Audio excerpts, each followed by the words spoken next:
राष्ट्र सर्वप्रथम, राष्ट्र सर्वप्रथम, राष्ट्र सर्वप्रथम, राष्ट्र सर्वप्रथम। राजस्थान के डूंगरपुर विधानसभा क्षेत्र में जनसभा का आयोजन किया गया। इस अवसर पर मुख्यमंत्री योगी आदित्यनाथ ने प्रतिभाग किया। इस दौरान कार्यक्रम को संबोधित करते हुए सीएम ने राजस्थान में कांग्रेस सरकार पर जमकर हमला बोला। उन्होंने कहा कि 5 वर्ष पहले राजस्थान डबल इंजन की सरकार के नेतृत्व में विकास की नई राह पर आगे बढ़ रहा था, विकास की बुलंदियों को छूता हुआ दिखाई दे रहा था, लेकिन पिछले 5 वर्षों में यह विकास अविरुद्ध हुआ है। राजस्थान में विकास की रफ्तार बढ़ाने के लिए सीएम योगी ने राजस्थान की जनता से भाजपा प्रत्याशी को वोट देकर भाजपा को विजय बनाने की बात की। आज मुझे ऋषि मुनियों की इस पावन धरा पर देश की आजादी के लिए, देश और धर्म की रक्षा के लिए बलवेदी पर अपना बलिदान देने वाले उन भारत माता के महान सपूतों की इस पावन धरा पर आकर के और आप सबसे संवाद बनाने का अवसर प्राप्त हुआ है। इस धरा को नमन करते हुए मैं आप सबका हृदय से अभिनंदन करता हूं। जब हम राजस्थान की बात करते हैं तो देश और के शौर्य और पराक्रम की बात सामने आने लगती है। देश का शौर्य और देश की भुजाएं, युवाओं की भुजाएं फड़कने लगती हैं, क्योंकि राजस्थान भारत का शौर्य का प्रतीक है। राजस्थान भारत के पराक्रम का प्रतीक है। और याद रखना, जहां शौर्य और पराक्रम होगा उसकी आधारशिला भक्ति में होगी। ये भक्ति और शक्ति का अद्भुत संगम है। दोनों जैसे एक दूसरे की पूरक हैं, ऐसे ही शक्ति और भक्ति दोनों एक दूसरे की पूरक हैं।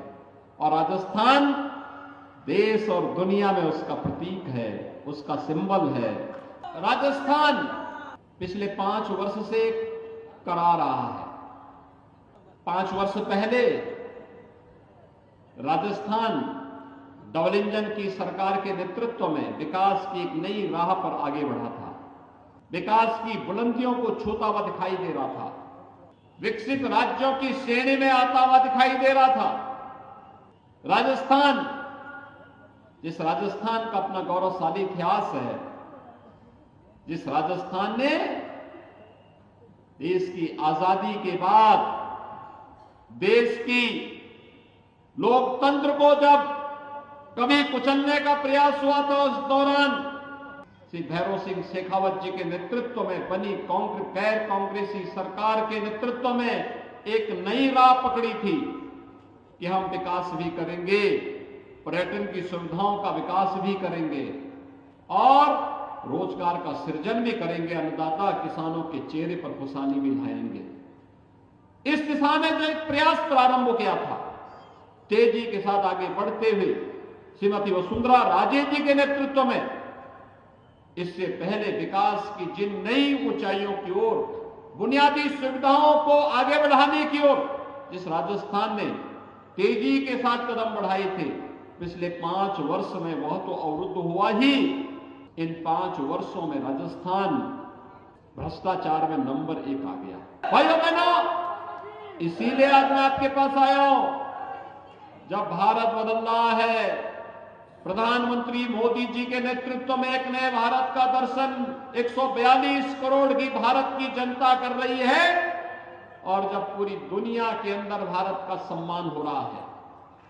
आज जब प्रधानमंत्री मोदी जी दुनिया के अंदर किसी भी देश में जाते हैं, पूरा देश पलक पावड़े बिछा करके मोदी जी के स्वागत के लिए खड़ा होता हुआ दिखाई देता है। भाइयों बहनों, ये सम्मान मोदी जी के साथ साथ 142 करोड़ भारतीयों का सम्मान होता है। और देखिए, मोदी तो नाम है समाधान का। मोदी जी ने जो बोला सो करके दिखा दिया। 500 वर्षों की समस्या थी अयोध्या में, आज अयोध्या में मंदिर बन रहा है ना। और इस अवसर पर इसीलिए मैं आप सबका कहने के लिए आया हूं, भाइयों बहनों, उत्तर प्रदेश में डबल इंजन की सरकार नहीं होती तो ये काम नहीं होता। डबल इंजन की भाजपा की सरकार थी और मोदी जी का नेतृत्व है, तो अयोध्या में राम मंदिर का निर्माण हो रहा है, भव्य मंदिर का निर्माण हो रहा है। और मेरी अपील होगी आपसे, श्री बंसीलाल कटारा को कमल चुनाव चिन्ह पर आप जयपुर भेजिए। और भाइयों बहनों, बदले में बंसीलाल कटारा से मैं कहूंगा कि 22 जनवरी के बाद कोई एक शुभ मुहूर्त देख करके राम भक्तों को लेकर के अयोध्या आए। आप सब डबल इंजन की सरकार बनाने के इस अभियान के साथ जुड़े।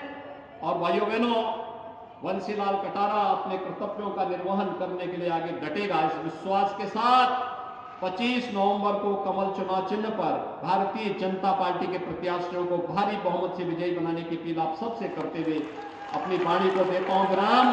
जय जय श्री राम। राष्ट्र सर्वप्रथम, राष्ट्र सर्वप्रथम।